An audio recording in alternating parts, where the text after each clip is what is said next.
예수를 믿는다고 하는 것이 어떤 의미가 있느냐? 어떻게 믿어야 되겠느냐? 우리가 이제 믿음에 대해서 많이 이야기를 하고 있는데 믿음이 무엇인가? 사도 바울이 지금 로마서에서 믿음이 무엇인가에 대해서 이야기를 하고 있더라라고 하는 것이에요. 여러 번 말씀드렸습니다. 복음에는 하나님의 의가 나타나고 있대요. 의가 뭐라고 그랬어요? 하나님과 올바른 관계를 맺는 것, 올바른 관계 속에 들어가는 것, 이것이 하나님의 의예요. 여러분 이게 믿음이란 얘기예요. 하나님과 바른 관계를 맺으며 살아가는 건 이것이 믿음입니다. 믿음이 무엇이냐? 아멘 아멘 잘한다고 해서 아멘 큰 소리를 외쳤다고 그게 믿음이 아니란 얘기예요. 믿음이 무엇이냐? 여러분 내가 11절 잘했다고 그것만 믿음이 아니란 얘기예요. 믿음이 무엇이냐? 내가 예배성을 잘 들었다고 그것만 믿음이 아니란 얘기예요. 이렇게 이야기하고 다른 생각하는 사람들이 있거든. 그잖아요. 잠깐 다른 생각할 때가 있어요. 예배를 드린다고 하지만 예배 드리는 그 자리에 앉아서도 다른 생각할 때가 있어요, 없어요? 있잖아요. 그런 생각할 때가. 예배 드리는 게 중요합니다. 예배가 왜 중요합니까? 예배는 하나님과 올바른 관계를 맺는 대표적인 의식이거든. 대표적인. 방금 여러분 11절을 잘한대요. 왜 중요합니까? 이 물건은 이 물질은 내 물질이 아니라 하나님의 것임을 고백하는 대표적인 행위거든요. 그러니까 다시 얘기할게요, 여러분. 그것도 중요합니다만 사실 더 중요한 것은 무엇이냐? 그 모든 행동의 의미를 담고 있는 하나님과의 바른 관계라고 이야기할 수 있어요. 로마서는 바로 그것을 이야기하고 있다는 얘기예요. 또 구원이란 무엇이냐? 우리가 어떻게 구원을 이룰 수 있겠느냐? 우리가 여러분 한국교회에서 말입니다. 여러 번 말씀드렸지만 내가 구원받았음을 확신하는 이야기들을 너무너무 쉽게 해요. 너무너무 쉽게 해요. 구원의 확신이 있다니까.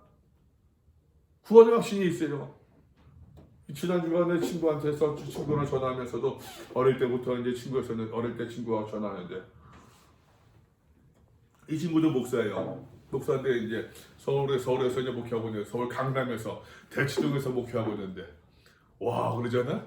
근데 그게 무슨 뭔 의미가 있겠어? 뭔 의미가 있어요? 예, 대치동에서 목회한다고 해서 무슨 다 그런 것도 아니고 그냥 빡빡하게 살아가는 거예요. 딸이 몇 살인가 모르겠네. 딸이 이제 결혼해야 되는데 딸이 이제 그 남자친구가 있는데 미국에서 살고 미국 시민권이래요.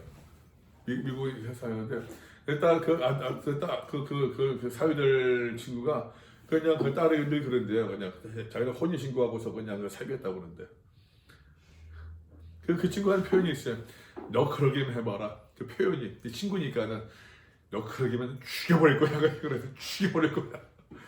엄마 아빠들 많이 쓰는 말로 너 그게 무슨 말 같지 않은 소리냐.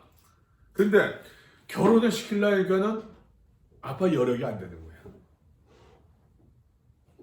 그 고민을 아세요? 모를 거야 지금. 결혼을 하긴 해야겠는데 여력이 안 되는 거예요. 요즘에 여러분 교회에서 결혼합니까? 많이 안 해요. 우리가 할 때는 그냥 믿는 사람들이 하면 교회에서 당연했어요. 지금은 아니에요. 교회 결혼식이 거의 없어.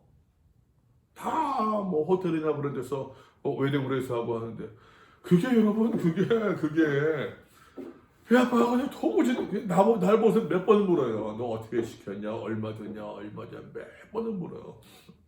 그래서 내가 그때 이제 그럴 때마다 여러 번 얘기할 때마다 야, 그 딸이 그렇게 얘기한다고 한다면은 그 딸이 괜찮다.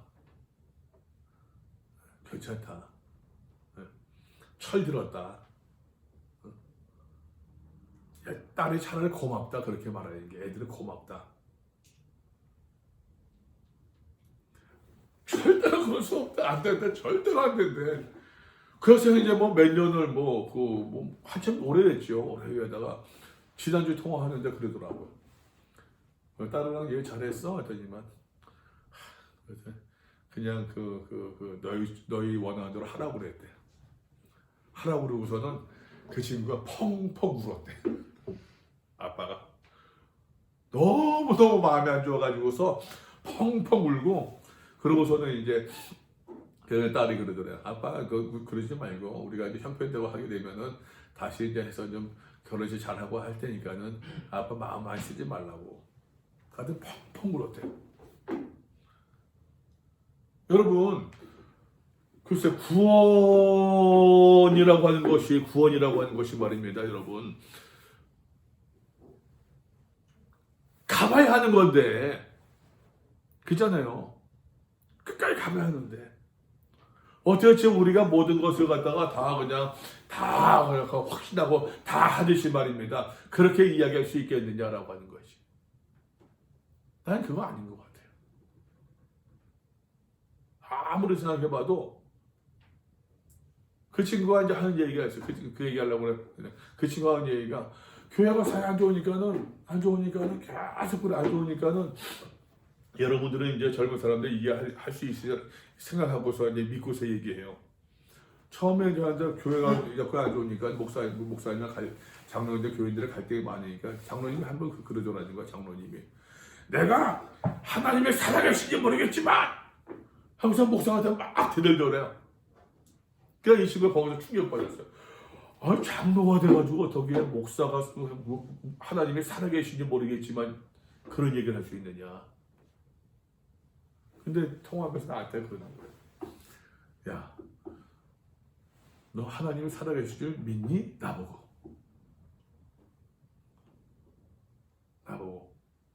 내가 뭐라고 그러는지 알았어요. 믿죠. 믿으니까 뭐 내가 지금도 맨날 앉아가지고서 눈에 눈 덮이도록 성경 공부하고 막 그러고 있는데 내가 그랬어요. 그 고민은 아니까. 죽어봐야 알지 뭐. 죽으면 뭐든 확실해지잖아요. 확실한 것은. 그러나 우리는 지금은 믿고 있으니까는 나는 지금 믿으니까는 내가 매일 앉아가지고서 뭐 성경 공부하는 이유들도 여러분 다른 거 아니에요. 매일 성경 공부하는 이유들도 믿으니까는 그냥 이러고 있는 거야. 이게 이제 1540페이지예요. A4 용지로 1540페이지 지금까지 하고 있는 게. 아마 이번 주 끝나게 되면 열왕 끝나게 되면 한 200페이지가 플러스가 되거든요. 그 성경 본문 빠지게 되면은 한 60%가 이거 관주들이에요. 이것들이 믿으니까는 그 마음 그렇게 하고 있죠. 믿으니까. 그러나 난 그렇게 믿고 있지만 이 믿음이 확실하게 드러나는 것 사실이구나. 확실하게 드러나는 것은 죽어봐야 알아. 죽어봐야.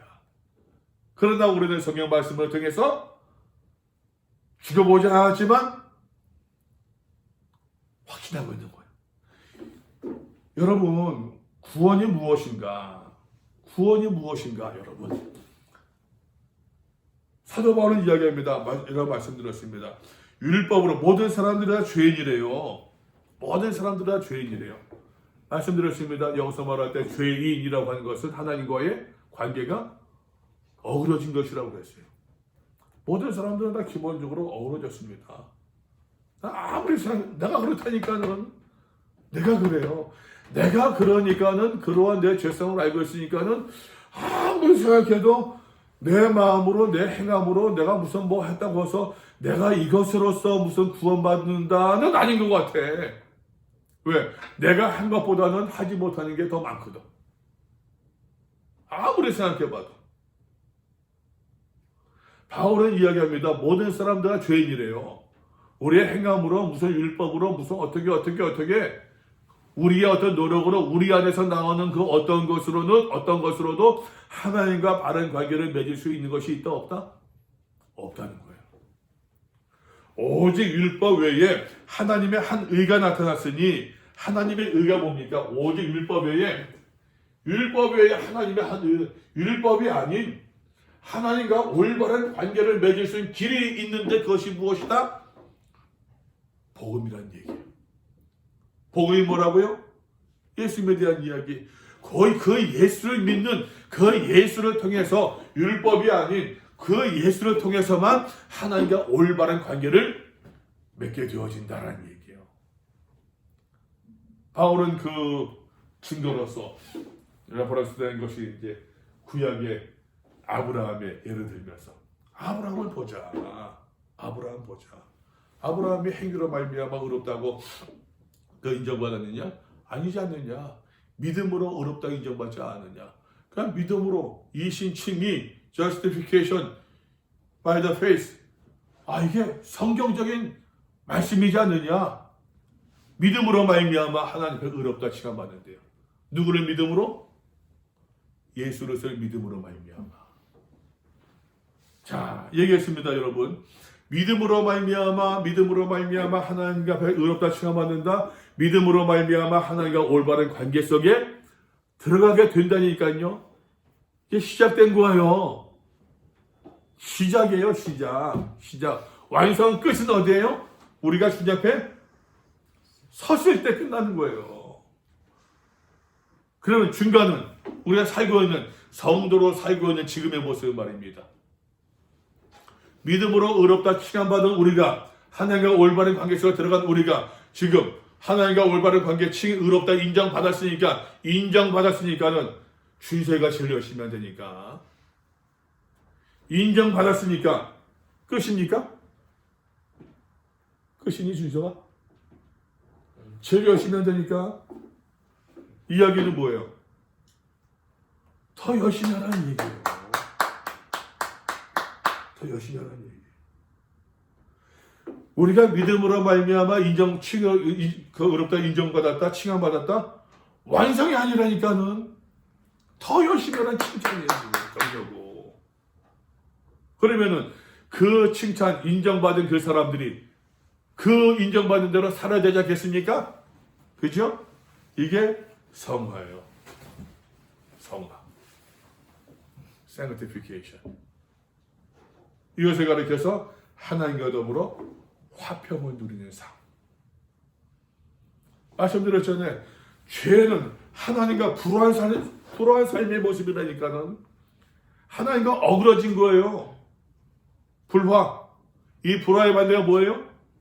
평화, 화평. 죄로 말미암아 하나님과 어그러졌었는데 예수를 믿음으로 말미암아 하나님과 올바른 관계에 들어갔습니다. 칭의받았습니다. 끝이 아니라니까 시작이라니까는 이제는 하나님과 더불어 화평을 누리는 삶을 살자. 사도 바울은 5장에서는 이제 성화의 삶에 대해서 이야기하고 있는 거예요. 예수로 말미암아 믿음으로 의롭다 하심을 받았으니 예수 그리스도로 말미암아 하나님과 화평을 누리는 삶을 살자. 5장이에요. 자, 이 화평을 누리는 삶에 대해서 말입니다. 첫 번째 단계가 뭐냐? 다시 한번 성화의 삶을 살아간다고 하는 것은 하나님과 예수님과 바른 관계를 잃어버리지 않는 것. 바른 관계를 속에 예수님과 바른 관계 속에 들어가는 것을 이야기하는 거예요. 바울은 6장에서 오늘 얘기합니다. 예수님과 올바른 관계를 맺는다고 하는 것이 어떤 의미가 있느냐? 어떤 의미가 있느냐? 어떤 것이냐? 6장 1절 보세요. 그런데 우리가 무슨 말 하리요? 은혜를 더하게 하려고 죄에 거하겠느냐? 5장 20절 말씀 보니까 말입니다. 뭐라고 합니까? 율법이 들어온 것을 죄를 더하게 하려 함이라. 그러나 죄가 더한 곳에 은혜가 더욱 넘쳤대요. 지난주에 몇 주에 여러분 얘기했던 것 같은데 죄가 어두우면 어두울수록 조그만 빛 하나가 더 빛을 발하는 것처럼, 그죠? 그 이야기예요, 그 이야기. 근데 삐딱하게 있는 사람들은 말입니다. 죄가 있으니까 은혜가 있어요. 죄가 있으니까는 은혜가 더해진다. 우리가 죄를 더 많이 짓자. 그럼 하나님께서 우리의 은혜를 더 많이 시작했느냐? 이렇게 해석하는 인간들도 있는데 그건 아니란 이야기예요, 지금. 그게.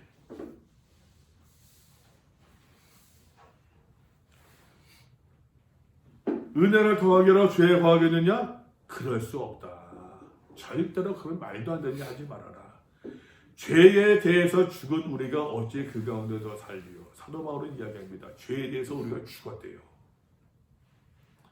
죄에 대해서 죽은 우리가 무슨 말이냐면은 공동번역에는요. 우리가 이미 죽어서 죄의 권세에서 벗어났대요.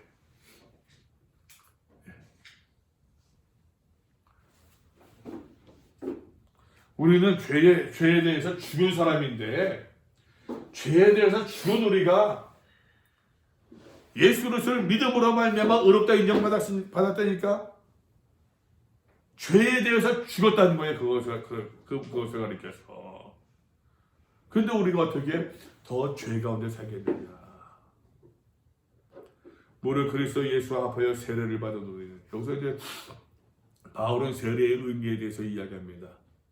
세례를 받은 우리는 그의 죽으심과 합하여 세례를 받은 줄을 알지 못하느냐. 첫 번째 의미 세례. 세례는 말입니다. 예수와 함께 죽는 거예요. 따라해 보세요. 세례는 예수와 함께 죽는 것이다. 세례는 예수와 함께 죽는 것이에요.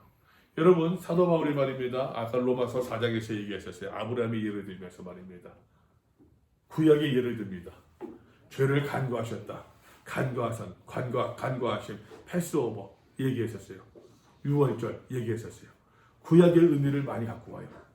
구약의 의미를 가지고 가면서 여기서 말입니다. 세례를 받은 예수와 함께 세례를 받은 우리는 죽은 줄을 알지 못하느냐. 이것도 구약적인 배경이 있어요. 이스라엘에서 출애굽하지 않습니까? 그죠? 출애굽하잖아요. 출애굽해서 홍해바다를 갈라진 홍해바다에 들어갔다가 다시 나왔어요. 갈라졌지만 물속에 들어간 거예요. 오케이? 물속에 들어간다는 얘기는 곧 죽음을 의미해요. 들어갔다가 홍해바다 갈라진 홍해바다 들어갔다가 다시 나옵니다. 죽었다가 다시 살아나는 거예요. 그래서 여러분 세례 받을 때 머리 위에다 붙잖아요. 침례교에서는 완전히 장구잖아요. 침례 받은 사람 있습니까? 없어요? 나는 군대에서 봤었거든. 침례 받는 거를. 내가 장로교 목사에게 너무너무 감사했어요. 늦가을이었었는데 군대에서는 이제 침례교회는 침례탕이라고 있어요. 그 뒤에 해가지고서 이제 그 재단 뒤에 침례탕이 있어요. 거기서 있는데 군대는 침례탕이 없으니까는 이제 보통 이제 목욕탕에서든가 군대 목욕탕에서든가 또 혹은 이제 계곡에서 이제 그 해요. 여기 보니까는 여기 어디 육거리 가서 보게 되면은 그 PCMC인가 뭐 이제 그 외국인 교회가 있어요. 잊어버렸다. 포항 뭐 PCMC 맞나? PICC 뭐 그런 것 같다. PICC 뭐 있는데 거기 목사님이 한국인이에요. 한국인인데 이제 그 침례교 목사님이요. 로데오 있을 때 그 2층에 우리 6층에 있었고 7층에 이제 그 PICC가 있었거든요. 거기서 보게 되면 이제 목사님이 가끔 이제 외국인 데리고서 거기 그 영일만 바다에서 그 침례를 행할 때가 있어요. 그건 난고라니까. 늦가을에 그 군대에서 계곡물에 들어가서 말입니다. 계곡물 들어가서 예수 그리스도를 구주로 믿는 김신희 형제에게 내가 성부와 성자와 성령의 세례를 주노라.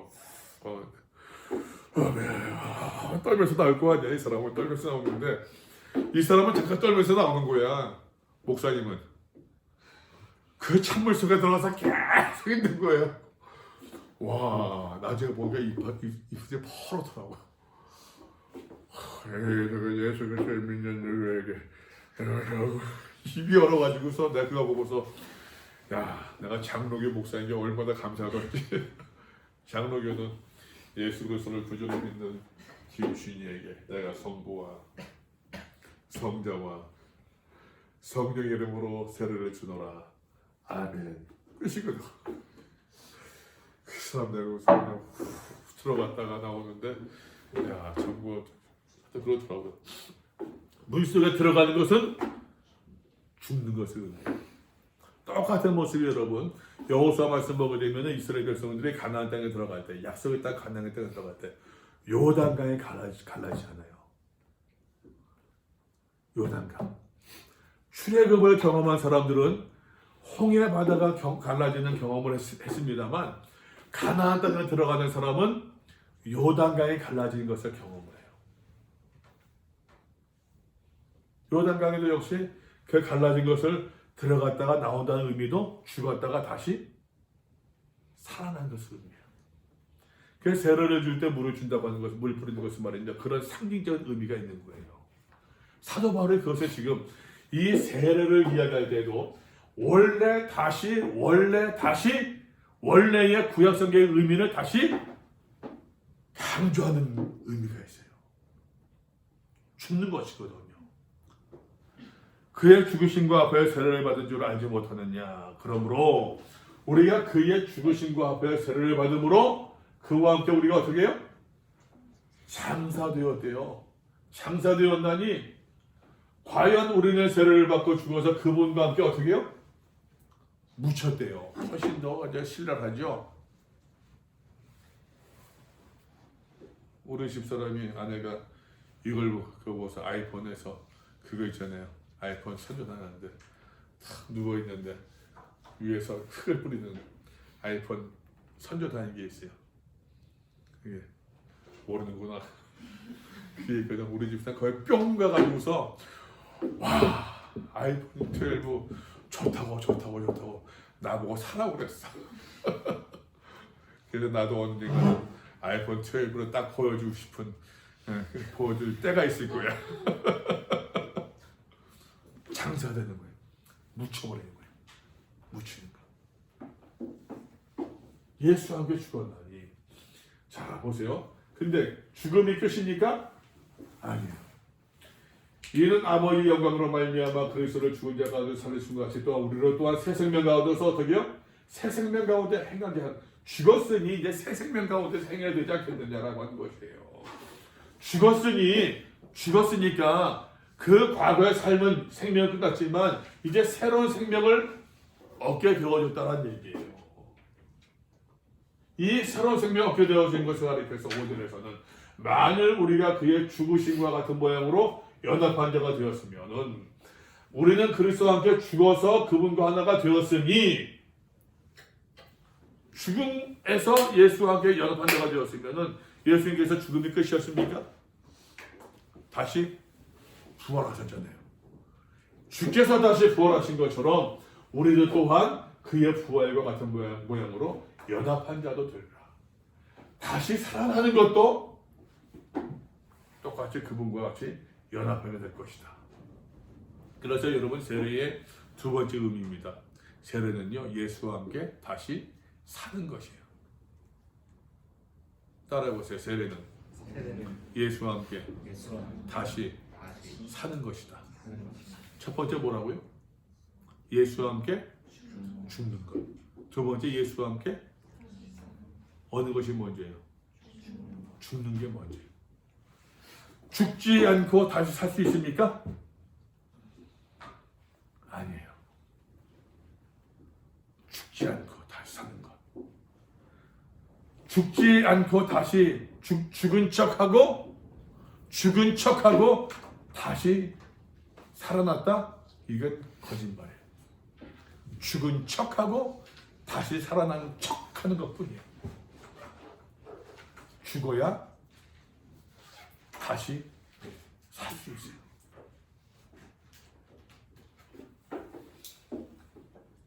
우리 너희가니와 우리의 옛사람이 예수와 함께 십자가에 못 박힌 것은 죄의 몸이 자 죽음의 의미를 다시 설명합니다. 우리의 죄의 몸이 죄에 물든 육체가 우리의 옛사람이 우리의 옛 자아가 우리의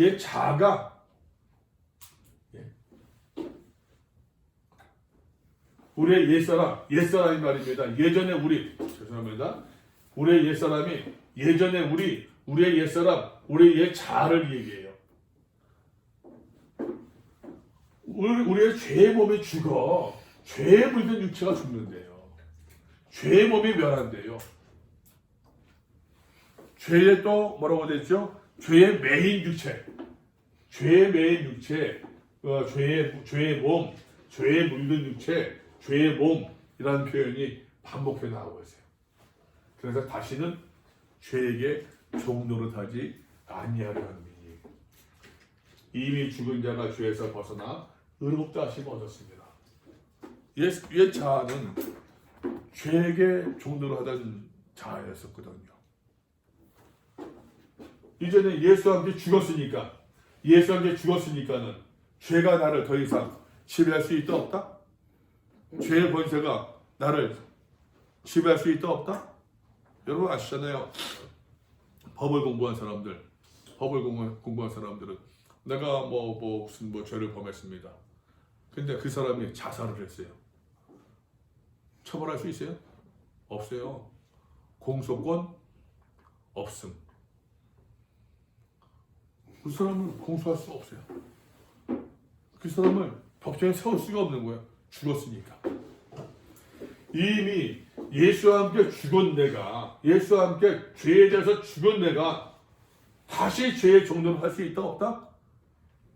말도 안 된다는 얘기. 그래서 여러분 다시 이야기할게요. 5장에서 말입니다. 하나님과 더불어 화평을 누리세요. 하나님과 더불어 화평을 누리자. 화평을 누리는 삶이 무엇이냐? 예? 예수 그리스도와 함께 살아가는 모습인데 예수 그리스도와 살아가는 모습이 무엇이냐? 함께 죽고 함께 사는 것이다. 곧 죄의 지배를 받지 않는. 근데 이제 현실적으로 여러분 죄의 지배를 안 받을 수 있습니까? 현실적으로 안 되잖아요. 그죠? 그 고민에 대해서 이제 다음 7장에서 이야기를 해요. 7장에서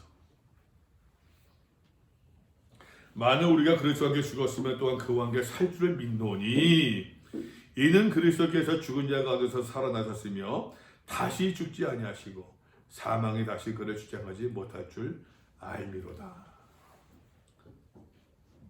그리스도께서 죽은 자 가운데서 살아나셨으니까 다시 죽지 아니하신대요. 그리스도께서 다시 죽는 일이 없어 죽음이 다시는 그분을 지배하지 못하리라고 하는 것을 그 사실을 우리는 알고 있다는 얘기예요. 왜? 그런 것처럼 우리 또한 예수와 함께 연합한 자가 되었으니 다시 죄가 우리를 지배하지 못할 것이다. 보세요. 그가 죽으심은 죄에 대하여 단번에 죽으셨대요. 단번에 죽으셨다. 주저하지 않고 그런 의미로도 볼 수 있겠습니다만 그리스도께서 단 한 번 죽으심으로써 죄의 권세를 꺾으셨습니다.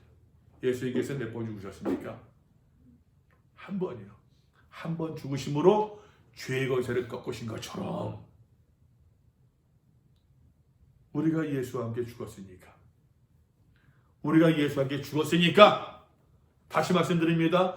하나님을 믿으니 예수 그리스도를 믿음으로 말미암아 올바른 관계에 들어가세요. 예수와 함께 죽었습니다. 죽는 삶을 살고 있습니다. 죽었으니 죄가 우리를 지배할 수 있다 없다? 아직까지는 여기까지예요.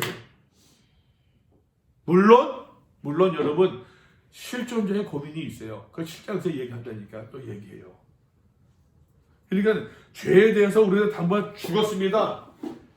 그가 단번에 죽으신 것처럼 우리 또한 예수와 함께 연합한 자가 되었기 때문에 단 한 번 죽으심으로써 단 한 번의 죄의 권세를 꺾으셨는데 우리가 그 예수와 함께 연합한 자가 죄의 지배를 받는 것이 맞다 틀리다? 아니란 얘기예요. 그게 우리의 모습이라는 거예요. 지금 아직까지 여러분 우리의 고민과 그걸 좀 나중에 놔둡시다. 지금 고민이 있잖아요. 아까 얘기한 것처럼 아무리 생각해도 나는 의보다는 죄를 더 많이 생각한다니까는 죄를 더 많이 짓는다니까는 의로움한 것은 그냥 그거에 10분의 100분의 1000분의 1도 안 된다니까는 죄가 훨씬 더 아직까지도 그러니까 고민스러운 거예요. 그 고민의 이야기를 7장에서는 또 해요. 이제 다음 7장에서 얘기해요. 그러나 다시 얘기합니다. 여러분 기본적으로 예수를 믿는 그 사람들 예수와 함께 연합된 사람들은 말입니다. 예수님께서 단 한 번 죽으심으로 말미암아 죄의 권세를 꺾으신 것처럼 그 예수님께서 다시 살아나셔서 단 한 번 다시 그 새로운 생명을 보여주신 것처럼 우리 또한 예수와 함께 연합한 자가 되었으니 죄에 대해서도 이와 같이 너희도 너희 자신을 죄에 대해서는 죽은 자요 예수 안에서 하나님께 대해서는 살아있는 자를 여겼지라다. 하나님께 대해 살아있는 자, 살아있다 해가지고서 여러분 하나님께 대해 살아있다. 우리가 쓰는 표현을 한다고 한다면은 그거 살아있어가지고서 성격 살아서 떼팍팍 대들고 막 그러네. 하나님께 살아서 말입니다. 말답하고 하나님께 살아서 말이면 대들교하고 그런 의미에 살아있는 것이 아니에요. 하나님께 대해서 살아있는 자다라고 하는 것은 하나님을 위해서 살아야 한다고 하는 것이에요. 하나님 위해서.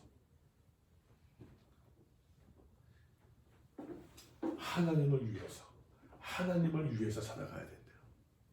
공통적으로 하나님에 대해서 살아있는 자, 대하여를 가르쳐서 위하여로 바꾸고 있어요. 하나님을 위해서 살아갈 수 있어야 된다는 얘기예요. 그러므로 너희는 죄가 너희 죽을 몸을 지배하지 못하게 하여 몸의 사욕에 순종하지 말고. 몸의 사욕 하면 이것은 이제 아주 이거 뭐라고 할까요? 다르게 뭐냐면 이제 몸의 정욕이라고 하거든요. 정욕, 악한 욕망에 따라가지 말고 지배를 받지 말고 또한 너희 지체를 불의의 무기로 죄에게 내주지 말고 오직 너희 자신을 죽은 자 가운데서 다시 살아난 자 같이 하나님께 드리며 의의 무기로 하나님께 드리라. 여기서 불의의 무기와 의의 무기가 나오고 있어요. 죄의 지배를 받고 있을 때는 불의의 무기로 들어진 쓰임받는 삶을 살았지만 그러나 예수와 함께 죽고 다시 살아난 성도의 삶은 의의 무기로 쓰임받는 삶을 살아야 된다라고 하는 것이에요. 죄에게 내주지 말고 죄에 내맡기어 악의 도구가 되지 않게 하고 오히려 너희 자신을 죽은 자 가운데서 다시 살아난 자 같이 죽은 자 가운데서 다시 살아난 자 같이 죽었다가 다시 살아난 사람으로서 아까 얘기했죠. 예수의 세례라고 하는 것은 예수와 함께 죽는 것이다. 두 번째 예수와 함께 다시 사는 것이다. 다시 살아난 자 같이 죽었다가 다시 살아난 사람으로서 죽었다가 다시 살아난 사람답게 여러분의 몸을 하나님의 의의 무기로 드리라라고 하는 것이에요. 여기서 뭐냐면 이제 몇 가지 세례의 의미가 무엇이냐? 예수와 함께 죽는 것이에요. 예수와 함께 다시 살아가는 것입니다. 다시 사는 것이에요. 다시 부활하는 것. 예수와 함께 죽는다고 하는 것은 죄에 대해서 죽음을 의미해요. 공소권이 없으니까 죄에게서 완전히 해방 받은 거 아니에요. 해방 받은 거예요. 다시 부활했다는 얘기는 죽음의 지배를 받지 않게 됨을 의미하고 있는 것이에요. 예수님께서 죽음의 지배를 부활하신 예수님께서 죽음의 지배를 받지 않게 되는 것처럼 성도 역시 죽음의 지배를 다시 받지 말아야 돼요.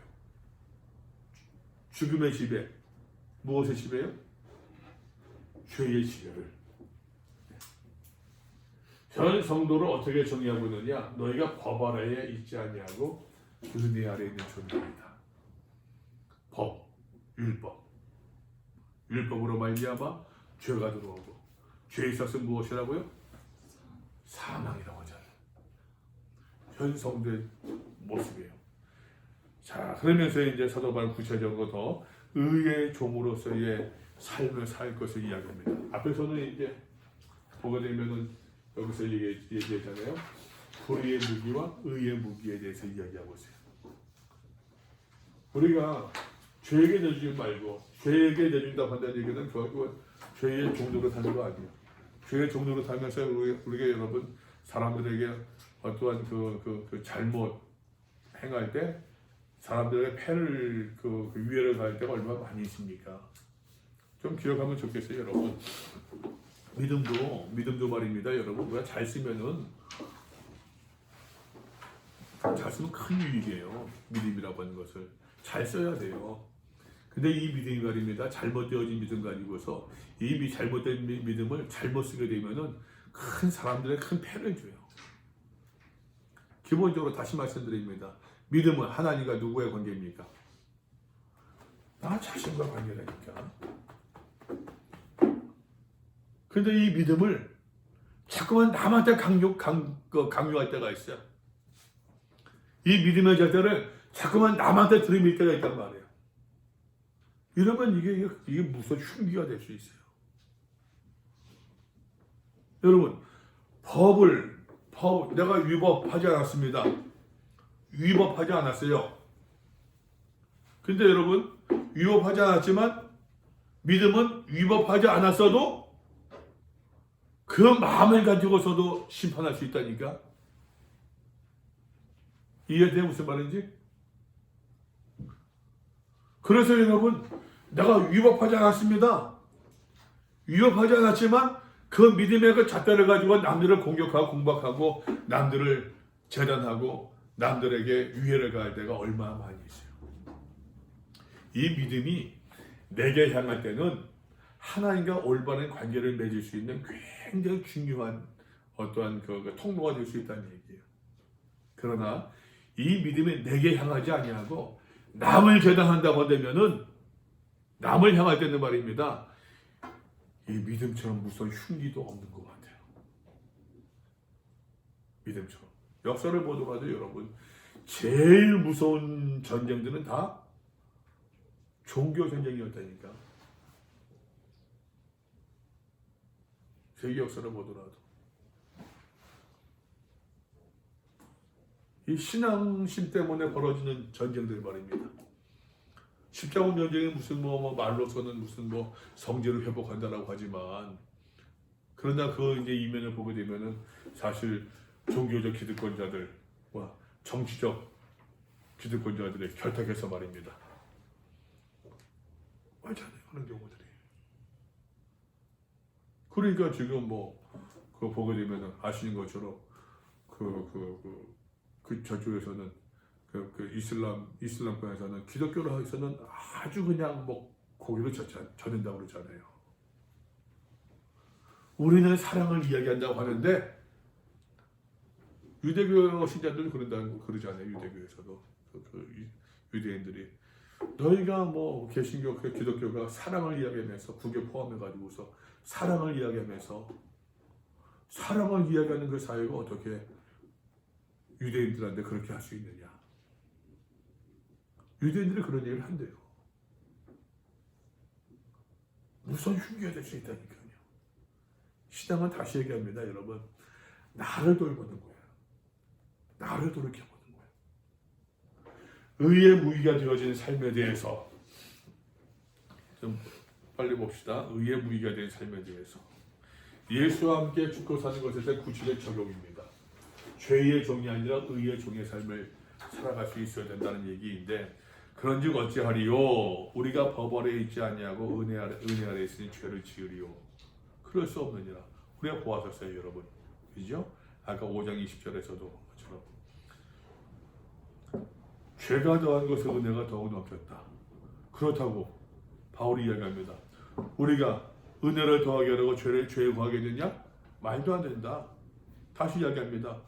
우리가 법 아래 있지 아니하고 은혜 아래 있으니 죄를 마음대로 지어도 괜찮다? 늘 얘기하잖아요, 여러분. 우리가 죄 용서에 대해서 너무 쉽게 생각한다니까는. 하나님께 기도하면 죄 용서 받는다고 생각해요. 너무 쉽게 생각해요. 여러분, 다시 얘기합니다. 성도는 말입니다, 여러분. 죄가 더 이상 우리를 어디 있어요? 죽은 자가 죄에서 벗어나 의롭다 하심을 얻었습니다. 우리가 지금 죄의 지배를 받고 있다, 안 받고 있다? 선언이 아니란 얘기예요. 성도가 지금 죄의 지배를 받고 있지 않으니까는 죄를 지어도 괜찮다? 아니라니까는. 그런데 여러분, 우리가 실제 우리의 삶 속에서 보더라도 말입니다. 우리의 삶 속에서 보더라도 이 죄 용서를 우리가 얼마나 남발합니까? 하나님께 나가서 밥 먹으면서 기도할 때 하나님, 내가 누구한테 나쁜 말 하는데 용서해 주세요. 아멘. 끝. 너무 쉽잖아요, 여러분. 그런 얘기들. 죄 용서를 우리가 스스로 스스로 너무 쉽게 얘기를 해요. 쉽게. 그러니까는 죄를 지어도 괜찮다고 하는 마음을 가질 수 있다. 안 된다는 얘기예요. 너희 자신을 종으로 내주어 누구에게 순종하든지 너희 자신을 누구한테 말입니다. 누구한테든 너희 자신 내어준다고 하는 것은 그에게 복종받는 것임을 그런 의미가 있는 것이 않겠느냐. 너희가 죄에게 너희 자신을 내어준다고 하면은 죄가 너희의 주인 되는 것이고 너희가 순종함으로 따라간다고 하면은 하나님께서 우리의 주인 되는 모습이지 않겠느냐. 너희 자신을 종으로 내주어 누구에 순종하든지 그 순종함을 받는 자의 종이 되는 줄 알지 못하느냐. 그 자기가 복종하는 그 사람의 종이 된다고 하는 것을 모르십니까? 죄의 종이 되어 죽는 사람도 있고 죄의 종이 되어 죽는 사람도 있고 하나님께 순종하는 종이 되어 하나님과 올바른 관계를 맺는 죄의 종으로 사망에 이르고 죄의 종이 되어 죽는 사람이 돼요. 하나님께 순종의 종으로 의에 이르는다. 하나님과 올바른 순종하는 종이 되어서 하나님과 올바른 관계, 의에 들어간 사람들이 있다. 다시 얘기합니다, 여러분. 칭의를 받았습니다. 하나님과 더러 화평을 누리는 삶을 살고 있습니다. 우리가 지금 성화의 삶을 살고 있다니까요. 과정 중에 있는 거예요, 지금. 기본적으로 하나님께서 우리를 의롭다고 인정을 주셨습니다. 의롭다고 인정을 주셨다는 얘기는 그래, 내가 저를 도말해 주마. 선언이었어요. 그죠? 기본적으로 하나님의 입장에서는 선언입니다. 하나님의 입장에서 선언이에요. 이제는 공이 우리한테 넘어온 거예요. 우리가 어떻게 살아야겠느냐? 어떻게 살아가야겠느냐? 우리가 그 선언, 그 은혜를 받은 사람으로서 우리가 죄의 종의 삶을 살아가야겠느냐? 우리가 의의 종의 삶을 살아가야겠느냐? 죄의 종을 살아감으로 말미암아 다시 이야기합니다, 여러분. 칭의 받았습니다. 그러나 끝까지 가지는 못한다는 얘기예요. 칭의를 받았으니 우리가 의의 종을 살아감으로 말미암아 끝까지 의의 종의 삶을 살아갈 때에 끝까지 갈 수 있다는 이야기예요. 여러분, 믿음이 뭡니까? 다시 말씀드릴게. 믿음이 무엇입니까? 하나님께서 나를 구원하셨다. 나는 구원받은 존재다. 할렐루야. 끝. 십니까? 아닙니까는. 살아가는 모든 과정, 그 모든 것을, 이거는 완료가 아니에요. 지속되는 거예요. 지속되는 거.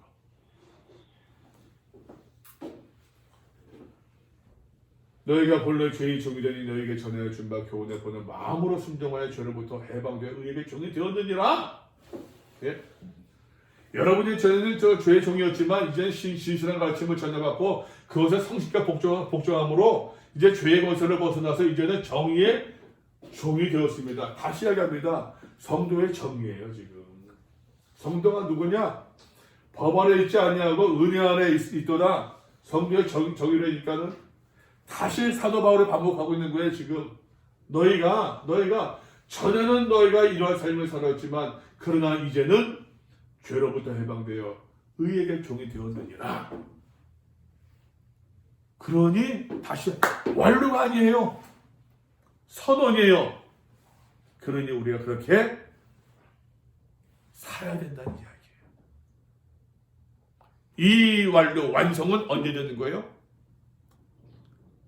하나님께 섰을 때. 그러니까 바울도 이 얘기하잖아요. 바울이 이 얘기를 나는 날마다 죽노라 그래요. 날마다 죽는데요. 바울도 알고 있는 거예요. 너희 육신이 연약함으로 내가 사람이 예대로 말하노니 전에 너희가 너희 시체를 육신이 연약함으로 살아 너희가 잘 알지 못하니까 이해력이 미치지 못할까 하여 너희가 조금 이해력이 미약함으로 내가 사람 방식으로 얘기할게 다시 설명할게 쉽게 얘기할게. 너희들 말로 전에 너희가 너희 시체를 부정과 불법에 내죠. 불법에 이른 것이. 여러분이 저는 온몸의 더러운 일과 불법의 종으로 내맡겨 불법을 일삼았지만 과거에는 예수를 믿기 전에는 말입니다. 그러나 이제는 너희 시체를 의에게 종으로 내주어 이제는 거룩함이 이르라. 이것이 성도의 어떤 의무라고 할 수 있겠죠. 이렇게 살아야 된다고 거룩함이 이르라. 거룩한 사람이 되도록 힘써야 된다. 거룩함에 이르도록 우리가 노력해야 된다는 이야기예요. 거룩하게 살도록 하십시오. 거룩이 뭡니까 여러분? 거룩은요, 죄와 구별되는 것이 거룩이에요. 거룩이라는 단어는 죄하고 함께 가는 것이 아니에요. 거룩은 너희가 죄의 종이 되었을 때는 의에 대하여 자유로웠느니라. 그렇죠. 죄의 종으로 살 때는 정의에 예속되지 않고 제 멋대로 놀아나지 아니느냐. 생각해봐라. 너희 그때 무슨 열매를 얻었느냐. 재미는 있었다고 할지 모르겠지만 쾌락을 느끼는 즐기는 삶이, 그러나 이제 돌이켜보고 믿음 가운데 살아보니까 그 일을 부끄러워하나니 이는 그 마지막이 무엇이라고요? 사망이라. 왜? 죄에 있었은 사망이에요. 죄의 대가는 죽음이에요.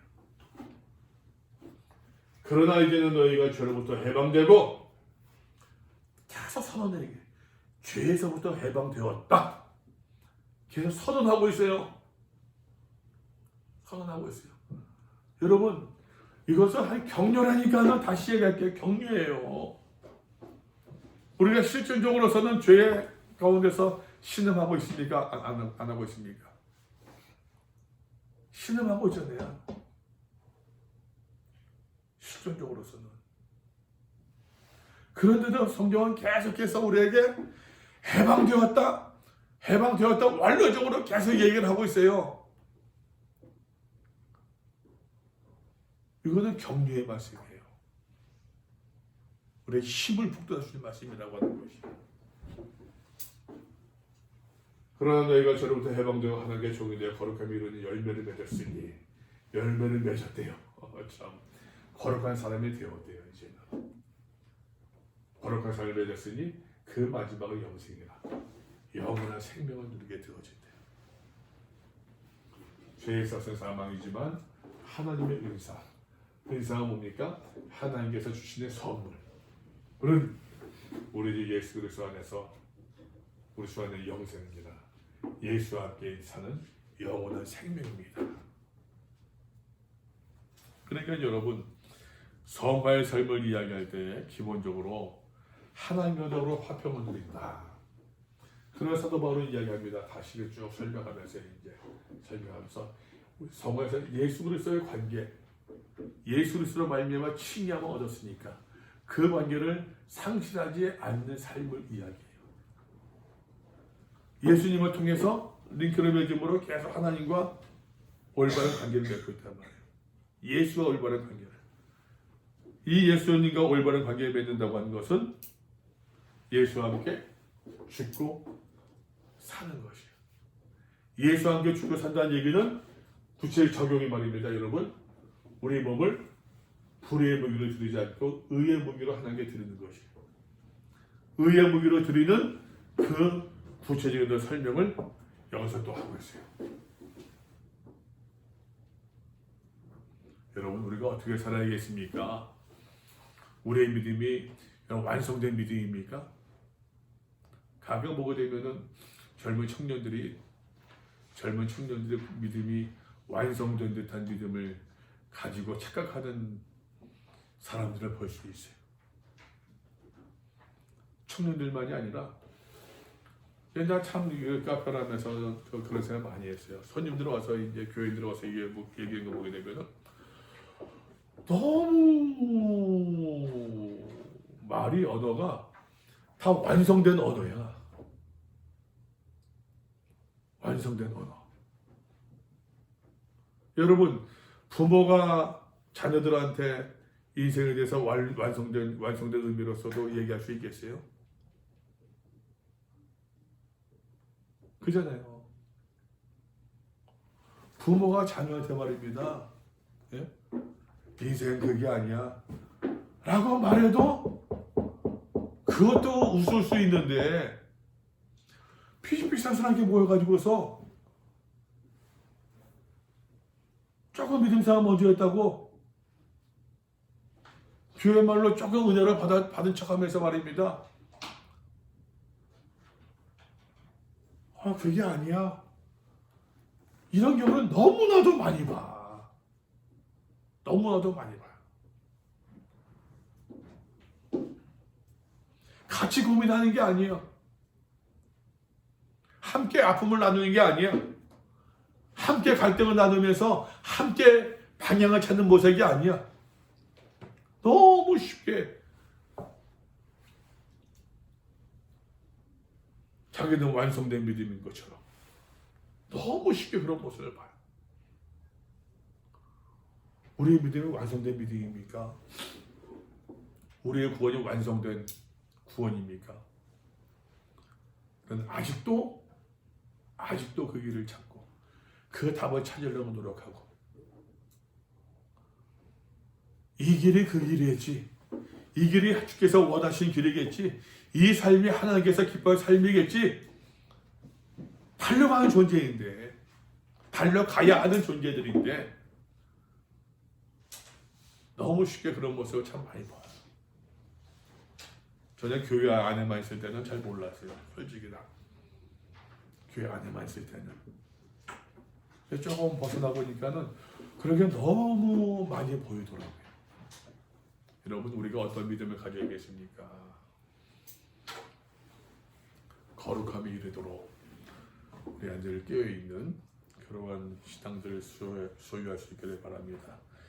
그러나 여러분 아까도 여러 번 말씀드린 것처럼 7장으로 넘어가게 되면은 이제 그 가운데서 고민하고 있는 이야기들이 7장에 쭉 나와요.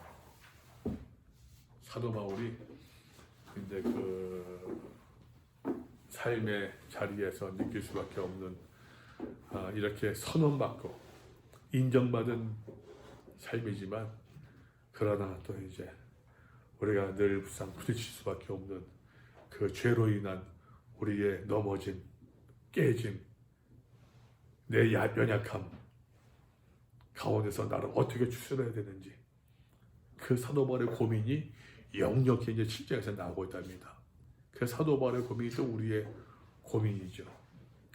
다시 얘기할게요, 여러분. 사도 바울도 이제 7장에서 얘기하겠습니다만 그러한 고민을 이야기하고 있는데 바울도 그러한 고민은 날마다 느낀다는 이야기인데 우리도 좀 여러분들 신앙생활 하시면서 같이 그런 것을 나누고 쉐어링하는 게 그걸 쉐어링하는 게 좋을 것 같아요. 내가 받은 은혜를 쉐어링하고 받은 복을 쉐어링하는 것보다도 내 갈등과 고민과 내 안에 있는 연약함들을 같이 내놓고 자기야 저 기도 안 해서 그래. 요즘에 새벽 기도판이지. 그래서 그래. 그런 답을 쉽게 주지 말고 나도 그런 고민이 있는데 나도 그런 생각이 있는데 그 답을 찾아 나가는 삶이 됐으면 좋겠습니다.